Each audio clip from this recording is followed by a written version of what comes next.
Hola a todos y sean bienvenidos a un nuevo video. En esta ocasión hablaremos acerca de las mutaciones genéticas. Como introducción, es importante mencionar que la pérdida o ganancia de material genético va a conducir directamente a un fenotipo alterado. Sin embargo, a pesar de eso, todos los organismos, no importa si sean procariotas o eucariotas, van a estar sujetos a sufrir cambios en su ADN, lo que va a ser provocado por el propio metabolismo o por afectaciones del medio ambiente. Esto a lo que nos va a llevar, al final de cuentas, es a una variabilidad genética dentro de la misma especie, que es la base de la evolución que conocemos actualmente. Y bueno, también es importante mencionar que la palabra mutación va a provenir del latín mutare, que significa como tal cambiar.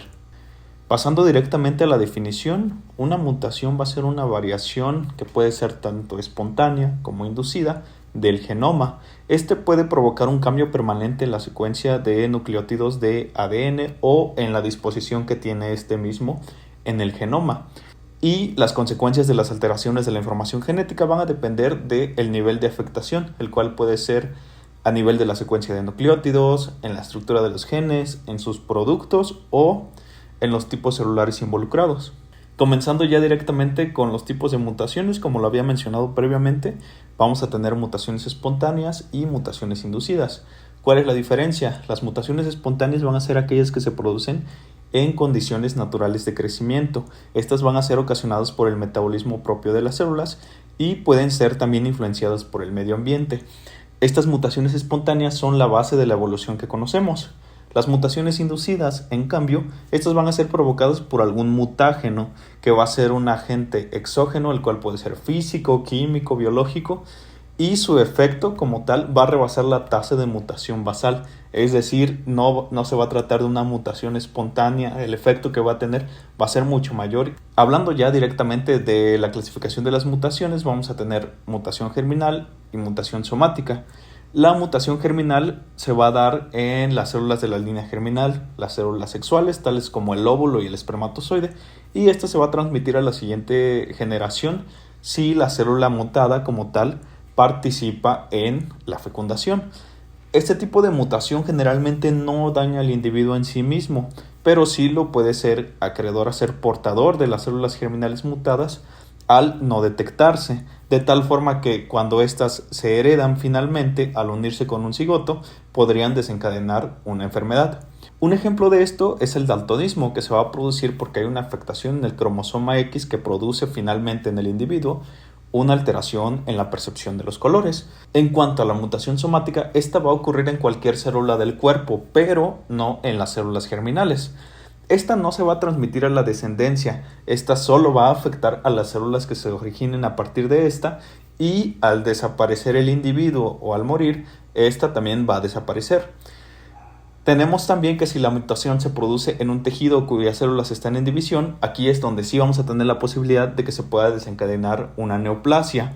En cambio, si la mutación ocurre en una célula que, por ejemplo, ya no se divide, su efecto va a ser prácticamente mínimo e inclusive nulo. Ejemplo de esto pues son prácticamente todos los tumores que conocemos. Siguiendo con la clasificación de las mutaciones, vamos a tener la mutación puntual o génica. Esta va a ocurrir en un par de bases o en un número reducido de bases adyacentes y se puede deber a la modificación química del ADN, que va a cambiar una base nitrogenada por otra diferente. En este primer ejemplo tenemos la mutación silenciosa, donde en la parte de arriba vemos la secuencia original y en la parte de abajo la secuencia mutada. ¿Qué es lo que podemos ver diferente? Bueno, que aquí tenemos adenina, adenina, tiamina, y posteriormente aquí tenemos adenina, adenina, citosina, como pueden ver en el sentido 3' a 5', lo que realmente no va a provocar tanto problema porque al final de cuentas ambas van a codificar para el aminoácido leucina. Pasando a otro tipo de mutaciones, la mutación sin sentido como tal, la característica que la va a definir es que vamos a tener una secuencia igual que va a ser cambiada. Aquí lo que podemos ver es que tenemos adenina, adenina, tiamina como una secuencia original, que lo que nos va a traducir es en el aminoácido leucina. Sin embargo, en la parte de abajo, en una mutación sin sentido, lo que vamos a tener es que se va a codificar un codón de paro. Por eso le podemos llamar sin sentido, porque lo que nos va a provocar es que cese la producción de un polipéptido. es decir, vamos a parar la transcripción proteica, ¿de acuerdo? Y el codón de paro en este caso es UGA. Después, en la mutación por sustitución de base, lo que vamos a tener es un cambio igualmente en el aminoácido que se va a traducir en la secuenciación genética. Aquí, por ejemplo, estos nucleótidos se van a traducir en leucina. Sin embargo, esta mutación que se va a provocar acá, en donde tenemos cambio de adenina por tiamina, lo que nos va a provocar es que en vez de tener el aminoácido leucina, vamos a tener isoleucina. Tenemos también otro tipo de mutaciones como la mutación neutra. En la mutación neutra lo que vamos a tener, igualmente que en la anterior, va a ser un cambio de transcripción de aminoácidos, en este caso la lisina por la arginina. Sin embargo, como estos se tratan de aminoácidos básicos, prácticamente no va a haber mucho cambio dentro de la estructura final del polipéptido, sino que va a permanecer prácticamente igual por el tipo de aminoácidos que se traducen. Por eso lo conocemos como mutación neutra. Después tenemos la mutación por deleción de base. Aquí lo que vamos a tener es que en esta parte, como ustedes pueden ver, hay una pérdida de la secuenciación de nucleótido y eso nos va a cambiar totalmente la transcripción a nivel proteico. Vamos a tener aquí en este caso el aminoácido leucina, pero aquí vamos a tener tirosina porque tenemos ya una pérdida a nivel de esta base nitrogenada. Y finalmente la mutación por inserción de base, que va a ser justamente lo contrario a lo que veíamos en la deleción. Aquí vamos a ver que se nos va a agregar como tal una base nitrogenada y esto igualmente nos va a traducir en la creación de un aminoácido diferente como la leucina y la tirosina.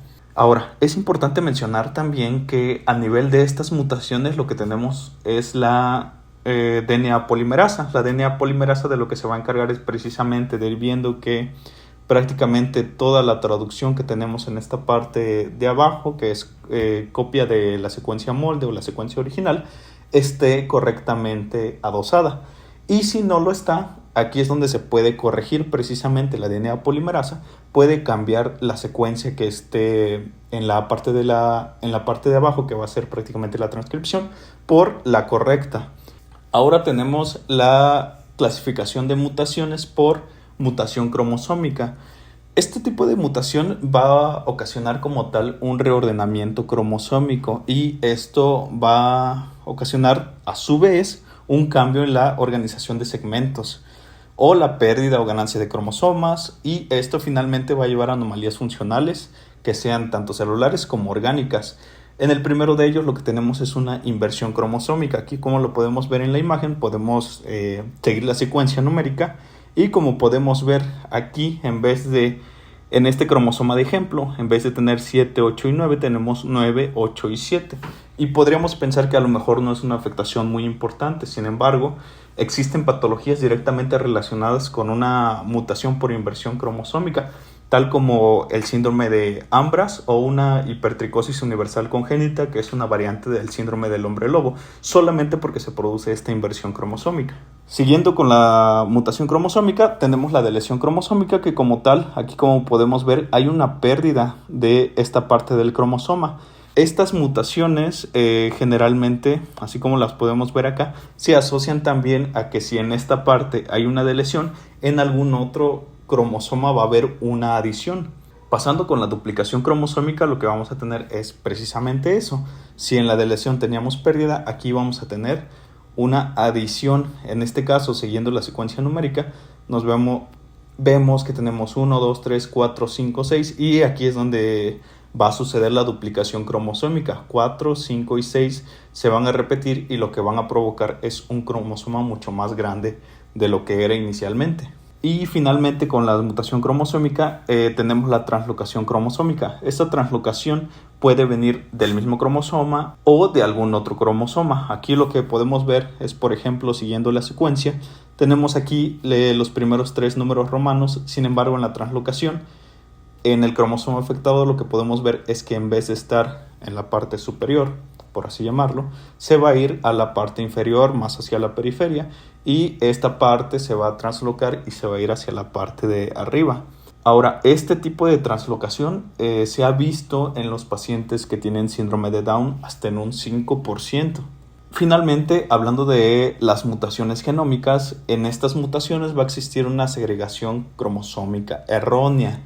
No vamos a hablar directamente de aminoácidos, no vamos a hablar directamente de un cromosoma, no vamos a hablar directamente de una parte del cromosoma, sino aquí ya tenemos una segregación cromosómica completa y esto va a afectar directamente el número de cromosomas o al genoma en su totalidad. Tenemos, por ejemplo, la poliploidía. En este tipo de mutaciones lo que se va a producir es un aumento en el número de juegos de cromosomas, tales como triploidías, tetraploidías, pentaploidías. Y un ejemplo muy claro de esto es el síndrome de Down, en donde se va a producir una trisomía del cromosoma 21, donde generalmente debe haber 2 cromosomas, vamos a tener un cromosoma extra. A eso es a lo que lo conocemos como poliploidía. En cambio, en la haploidía lo que vamos a encontrar es un juego de cromosomas en lugar de un par, como lo sería normalmente. Por ejemplo, si encontráramos en el cromosoma 23 también 2 cromosomas, lo que vamos a encontrar va a ser nada más la mitad. Y la aneuploidía, aquí como tal vamos a tener una modificación del número de cromosomas. Por ejemplo, si lo normal es que tengamos 2 copias de cada tipo de cromosoma, vamos a tener 1, 3 o 4 cromosomas. Y a esto lo vamos a conocer como monosomía, trisomía, tetrasomía, de manera respectiva. Y bueno, finalmente con eso terminaríamos el tema de mutaciones genéticas. Les agradezco mucho si llegaron hasta esta parte del video. Aquí abajo ya saben que me pueden dejar sus dudas. Cualquier tema del que les gustaría que se hablara también me lo pueden dejar acá abajo en los comentarios. Les agradezco mucho su tiempo y nos vemos.